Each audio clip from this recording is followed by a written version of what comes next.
all BHMS students, welcome to my YouTube channel Similia Science. My name is Priya Singh and I'm a BHMS student at NHMC Delhi. So ये आप सभी को अगर video आपने पहले से देख रखी है, समझ रखी, चैनल पर पहले से ऑलरेडी है, तो आप सभी को पता होगा कि ये हमारी ड्रग प्रूविंग सीरीज चल रही है, जिसके अंदर कि हम 105 से लेकर 119 तक ऑलरेडी सारे अफोरिज्म कंप्लीट कर चुके हैं। आज बेसिकली इसके अंदर हम अफोरिज्म नंबर 119 का फुटनोट कंप्लीट करने वाले हैं। ओके,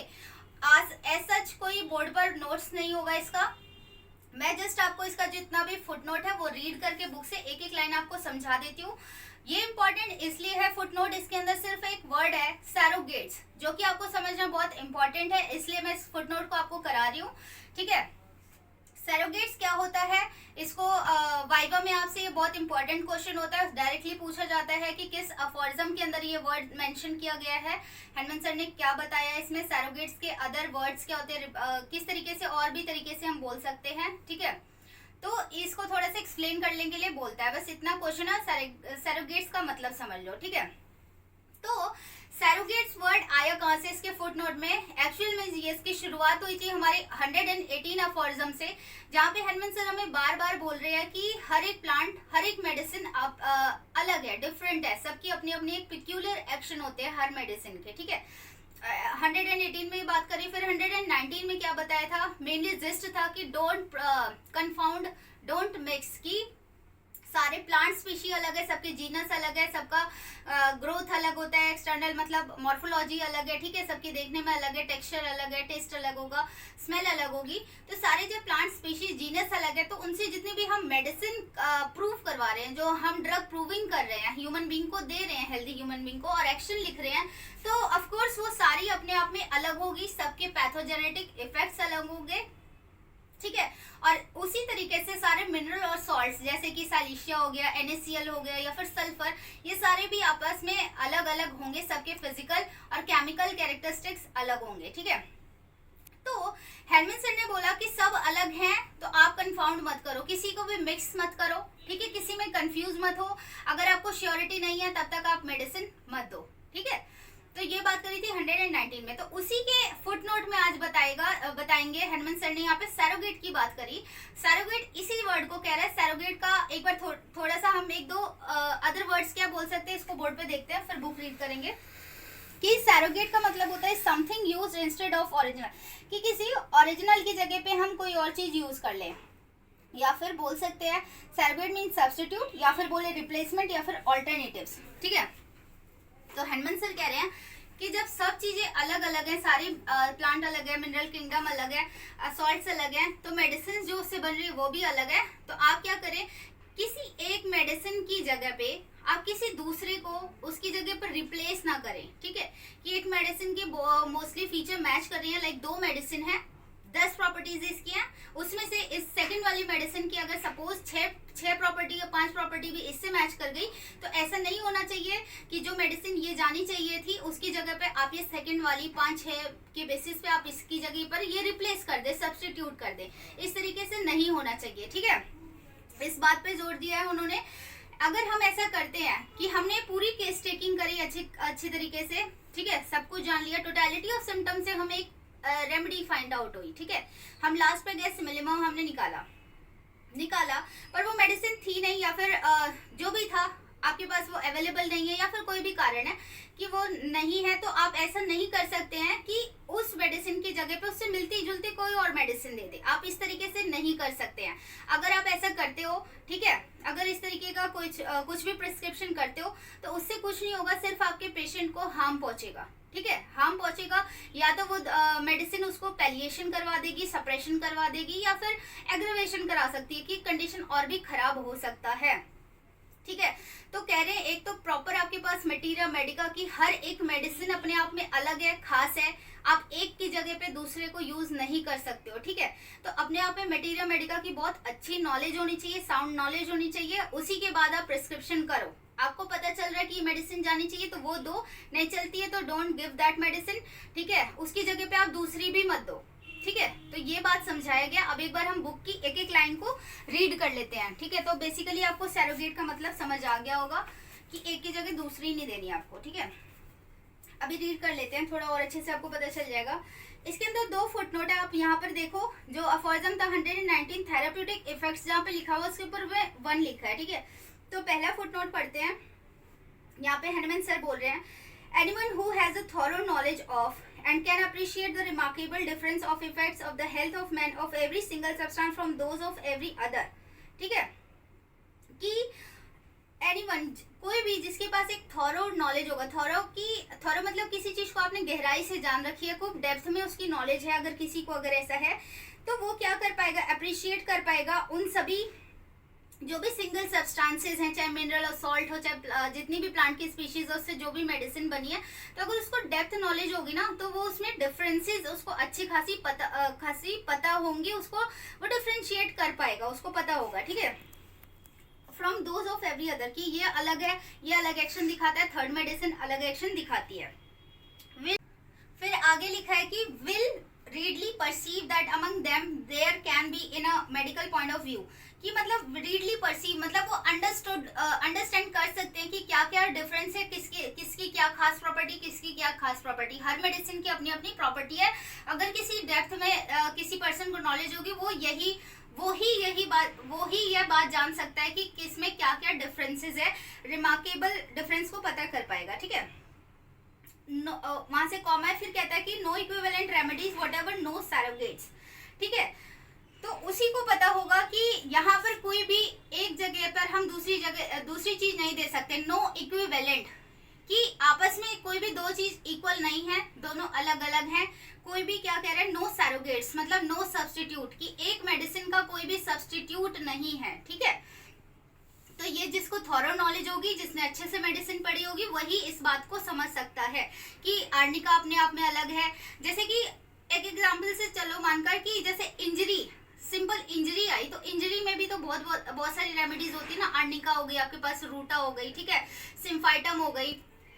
तो अगर इतनी सारी मेडिसिन है और सब में कहीं ना कहीं इंजरी लिखा हुआ है, जैसे लिडम पाल हो गई, तो पर आपको पता होना चाहिए ना कि किस टाइप की इंजरी है। जब आपको इंजरी का डिफरेंशिएशन पता होगा, एक तो पहले इंजरी पता होनी चाहिए किस तरीके की है, कि पंचर्ड है या फिर लेसरेटेड है, कहीं पे नॉर्मल कट है, इंसीजन लगाई, या फिर पहले की कोई चोट लगी हुई है, या फिर बोन में फ्रैक्चर हुआ है, स्ट्रेन है। एक तो डिजीज पता होना चाहिए सबसे पहले, ठीक है। उसके बाद उसको पता होना चाहिए कि कौन सी मेडिसिन में क्या खासियत है, कि आर्निका कब देनी है, जब बहुत पहले की चोट लगी हो, ब्लंट इंस्ट्रूमेंट से लगी हो, ठीक है। कैलेंडुला कब देते हैं, जब शार्प जैसे कोई कट हो जाता है ना, पर वो स्टिचेस से सिल जाता है वापस में, सॉफ्ट टिश्यू अलग हो गए, तो उस तरीके की इंजरी में कैलेंडुला देना है, ठीक है। लिडम पाल हो गई, पंचर्ड जैसे कील वगैरह चुभ जाती, तो उस तरीके के केस में देना है। तो यहाँ कह रहे हैं जिसको डेप्थ नॉलेज होगी ना, वही डिफरेंशिएट कर पाएगा कि कब मुझे कौन सी मेडिसिन देनी है। पर मैं ऐसा नहीं होगा कि किसी को कट लगा हुआ है और वहां पे मैं आर्निका दे दूं, ठीक है, आर्निका दे दूं और यहाँ पे या फिर कोई और सिम्फाइटम मेडिसिन चला दूं, तो वहां पे उस तरीके का वो काम नहीं करेगा, ठीक है। तो ये बताया गया, आगे बोलते हैं कि only those who do not know the pure positive effects of the different medicines can be so foolish as to try persuade, कि सिर्फ ये वो लोग कर सकते हैं जिसको ये मेडिसिन क्या कर सकते हैं, वो आगे बताएगा। ये बोल रहे कि वही कर सकते हैं जिसको pure positive effect different medicine का नहीं पता होगा, वो क्या करेंगे, can be so foolish as to try persuade. Persuade मतलब होता है कि किसी को अपनी बात किसी भी तरीके से मनवाना, कि बिल्कुल बेवकूफ है, कि उनको नॉलेज नहीं है एक तो मेडिसिन की, और वो दूसरे को बस अपनी बातों में फंसाकर उसको कोई बात मनवा रहे हैं। That one can serve in the stead of the other, कि एक मेडिसिन की जगह ना ये वाली भी काम कर सकती है, कि अच्छा इसके 10 सिम्टम में से 6 मिल गए, 5 मिल गए, तो इसकी जगह ये भी दे दो। तो इसको जिसको डेप्थ में नॉलेज नहीं पता होगी वो ही इस तरीके का काम कर सकते हैं। And can in the same disease prove just as serviceable as the other, कि सेम डिजीज के लिए कि टोटलिटी ऑफ सिम्टम निकाला है, कि जो सर्विसेबल मेडिसिन जानी चाहिए, जो टोटलिटी के बेसिस पे जो सिमिलिमम जाना चाहिए, जो रेमेडी जानी चाहिए, उसकी जगह पे हम कोई और दे दें, ये वही करेगा जिसको बिल्कुल भी मेडिसिन की नॉलेज नहीं होगी, ठीक है। Thus do ignorant child confound the most essentially different things, ये बिल्कुल उसी तरीके से है जैसे कि एक बच्चा होता है, बालक होता है, उसको नहीं पता कि दो बाहर से किसी चीज को देख के बोलना कि ये दोनों एक हैं, ठीक है, उसकी क्या नहीं जानता है वो, because they scarcely know their external appearance far less their real value, their true importance and their very dissimilar inherent property, की मतलब बच्चे को नहीं पता, जैसे कि सपोज वो सॉल्ट को और शुगर को दोनों व्हाइट है देखने में और दूर से बोलता है कि वो दोनों एक ही चीज है, पर क्या होगा वो इसलिए जान रहा है क्योंकि उसको एक्सटर्नल अपीयरेंस एक जैसे दिख रहा है, पर इन रियलिटी तो उसकी अलग अलग प्रॉपर्टीज है। NaCl की अगर अलग प्रॉपर्टी है, उसकी रियल ट्रू इफेक्ट्स अलग होंगे, ठीक है। तो इस तरीके से वो बिल्कुल बच्चों की तरह हो गई ये चीज, जो ऊपर वाली लाइन है कि डॉक्टर उसी तरीके का काम कर देगा जिसको नॉलेज नहीं होगी कि दो चीज को एक जैसे बनाकर देने की कोशिश करेगा, ठीक है। तो इसमें यही चीज है। अब नेक्स्ट वाला फुटनोट पढ़ते हैं। नेक्स्ट में क्या बोल रहे हैं कि if this be pure truth as it undoubtedly is,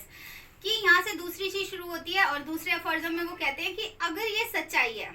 definitely, और सच्चाई किस चीज को हनुमंत सर कह रहे हैं कि ये जो प्रिंसिपल है कि हर मेडिसिन अपना अलग अलग पिक्यूलर एक्शन दिखाती है, अगर ये सच्चाई है, ठीक है, then no physician would not be regard as devoid of reason,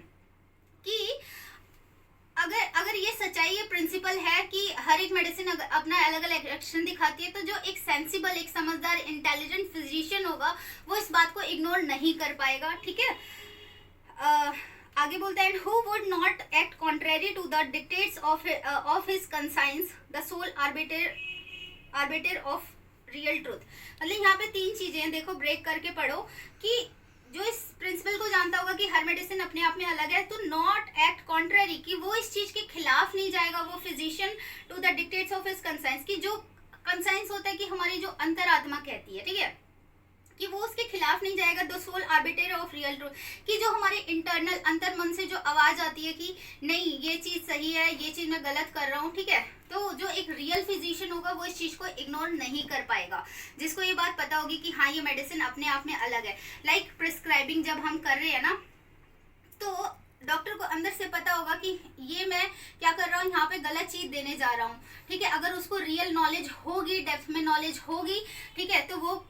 एक की जगह पर दूसरी मेडिसिन देने की कोशिश नहीं करेगा, क्योंकि उसकी अंतरात्मा जो है उसको गाइड करेगी, इनर सोल जो है उसका उसको इंटरनली गाइड करेगा कि नहीं you are doing wrong thing, है ना, कि आपको ये मेडिसिन नहीं देनी चाहिए, तो वो इस चीज से बचेगा, कॉन्ट्रेरी उसके खिलाफ होगा, वो यूज नहीं करेगा ऐसे सैरोगेट्स वाली चीज की एक जगह के दूसरी देना, ठीक है। Can employ in the treatment of disease and medicinal substance, कि उस बीमारी को ट्रीट करने के लिए वो एक की जगह दूसरी medicine they, but one with whose real significance is thoroughly and perfectly convergent, that is who positive action, कि जब तक उसको क्या होगा कि वो रियल उसको क्या होगा, थॉरो नॉलेज नहीं होगी, कन्वर्जेंट की, कन्वर्जेंट रियल वही डेप्थ में नॉलेज समझ लो, कि किसी मेडिसिन की जब तक डेप्थ में नॉलेज नहीं होगी वो इस तरीके की गलती नहीं करेगा। That is whose positive action on the health of healthy individual he has so accurately tested that he knows for certain that is capable of producing a very similar morbid symptoms state. ये यहाँ से 2 से 3 line में यहाँ पे drug proving की बात कर रहे हैं कि उसको उस मेडिसिन की नॉलेज पता कैसी होगी, जब उसने ड्रग प्रूविंग करी होगी, जब वो उसने मेडिसिन हेल्दी ह्यूमन को दिया होगा और उसके सारे एक्शन को नोट डाउन किया होगा, तभी तो वो जानेगा ना कि ये मेडिसिन दूसरे से कैसे अलग है, ठीक है। And more similar than any other medicine with which he perfectly acquainted, कि to that presented by case of disease he intended to cure by means of it, कि मतलब अक्वेंटेड, परफेक्टली अक्वेंटेड का मतलब है कि वो फेमिलियर है उस चीज से, वो जानता है कि ये मेडिसिन अगर इस केस में जानी चाहिए तो वो वही देगा, एक की जगह पर दूसरा नहीं देगा, और वो नॉलेज उसको ड्रग प्रूविंग से आई होगी जिस केस को उस मेडिसिन से क्योर किया जाना चाहिए, ठीक है। As has been shown above, neither man nor mighty nature herself can affect a perfect, rapid and permanent cure otherwise than the homeopathic remedy। यहाँ पे बस ये बोला गया है कि अगर आपके पास एक डेप्थ नॉलेज होगी मटीरिया मेडिका की, अगर उस फिजिशियन को अच्छी नॉलेज होगी, तो वो एक ऐसी होम्योपैथिक रेमेडी निकालेगा जो उस डिजीज को परमानेंटली क्या करेगी, क्योर कर देगी, ठीक है, परमानेंटली क्योर करेगी, जो कि एक नॉर्मली पर्सन, नॉर्मल मैन या फिर नेचर भी है उसको डायरेक्टली क्योर नहीं कर सकती है, पर एक अच्छी होम्योपैथिक रेमेडी निकाल दी जाए तो वो डिजीज पर हम उस डिजीज को परमानेंटली क्योर किया जा सकता है, ओके। आगे लिखा है henceforth कि अब से no true physician can abstain, कि कोई भी एक ट्रू फिजिशियन होगा इस चीज से नहीं बचेगा फ्रॉम मेकिंग सच एक्सपेरिमेंट्स, कि वो मतलब ड्रग प्रूविंग करेगा, अगर उसको एक ट्रू फिजिशियन है उसको जानना है तो वो पक्का ड्रग प्रूविंग करेगा और उसको मेडिसिन की नॉलेज अपने पास रखेगा, okay. in order to obtain their most necessary and only knowledge of the medicine that are essential to cure the knowledge which has hitherto been neglected by the physician in all ages। कि अब से मतलब वो ये बता रहे हैं कि ना अपने टाइम से पहले की बात कर रहे हैं, जब ड्रग प्रूविंग नहीं आई थी उससे पहले का थोड़ा ये क्रिटिसाइज कर रहे हैं कि जो पहले लोग होते थे ना, पहले फिजिशियन की बिना जाने समझे जो मेडिसिन दे देते थे, तो वो कह रहे हैं कि जब ये ड्रग प्रूविंग की बात पता चल जाएगी कि हाँ हम मेडिसिन का एक्शन जानने के बाद मेडिसिन हमें देना चाहिए, तो जब इन्हें ये एक अच्छी बात पता चल गई ड्रग प्रूविंग की, तो वो इस चीज से बच नहीं सकते, नॉलेज अपने पास वो रखेंगे, जो कि पहले के लोग इग्नोर करते थे इस चीज को। ठीक है, in all former ages posterity will scarcely believe in physician. कि यहाँ पे ये जो वर्ड है ना पोस्टेरिटी, मतलब कि आने वाली पीढ़ी, मतलब कि जो इन फ्यूचर जो आने वाले टाइम के लोग होते हैं ना, वो हेनमन सर यहाँ बता रहे हैं कि वो लोग इस बात को मानेंगे नहीं। क्या नहीं मानेंगे? कि फिजिशियन हैव हिथरटू